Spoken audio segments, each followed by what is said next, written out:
be forced to do so. Thanks, Senator Raj. Yes, please. Okay, Deputy by Barrett. Ambassador, I will say frankly, I'm one of the people who thinks you should be expelled from this country, and I believe that that's nothing to do with you personally. It's to do with the policies of your state.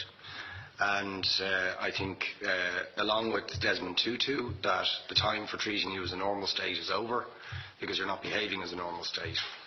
And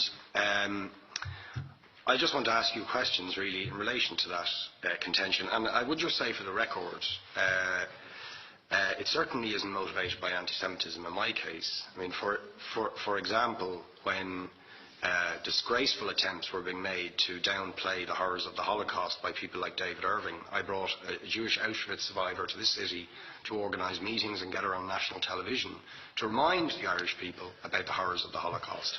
And I would do so again if anybody tried to downplay the horrors of what were done to the Jewish people. But it is precisely because I'm opposed to racism that I oppose what your state is doing and what it stands for.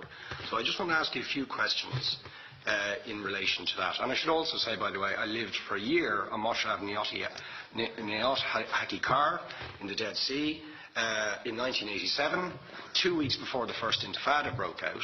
That leads me to my first question. You have tried to cover over what you have done, the killings of innocent people in Gaza on 3 separate occasions over recent years, the seizure of Palestinian land and so on, by attacking Hamas. Now, why don't you just admit that Hamas didn't exist when the first Intifada took place? They didn't set up an armed wing until the early 1990s. And that there was a reason that PLO were in Tunis at the time, exiled, effectively not present. But the ordinary Palestinians rose up because you denied them basic rights. I lived there. It was apartheid. It was racism. It was endemic. It was rotten. Absolutely, I was shocked within weeks of living there to see how you treated Palestinian people. And isn't it the fact that the law of return, which is the basic law of the Israeli state, is a racist apartheid law because it confers rights on Jews that it denies to Palestinians? It allows, for example, if I was Jewish and had never stepped foot in Israel, I could claim citizenship there tomorrow, but 6 million people whose origins are in what you now call Israel, who were forced out in 1947 or 48, do not have that right. Isn't that part of the reason why the Palestinians are in dispute with Israelis? Because you deny them the right to return to their homes and to their land and to their villages, and that they have a legitimate claim, even under international law, to return, but you deny them that right. Why do you deny them that right? And why do you give that right to other people who have no connection whatsoever with the land, whether you call it Israel or whether you call it Palestine? Why do you continue to seize land, if you're serious about Oslo and the two-state solution? Why do you continue to seize land, which under that agreement is land designated to be Palestinian land? 500,000 people, most of which has taken place since Oslo. You allow that to happen. Why do you allow it to happen if you're serious about giving this land to the Palestinians?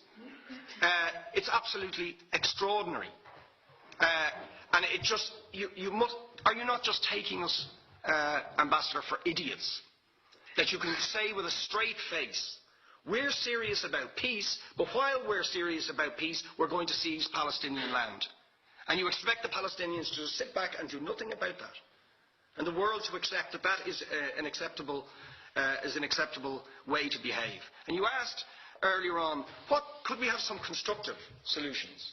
Now you know what the Palestinian people have been asking for.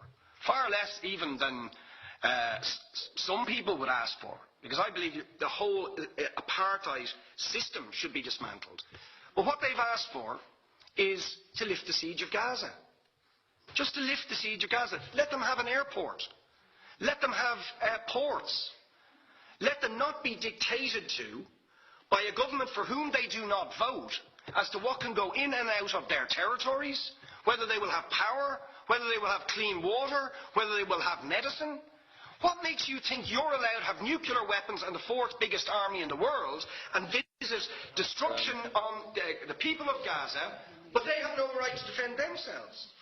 They have no territorial sovereignty over that land. Would you ask questions, please? How do you justify that? Yeah.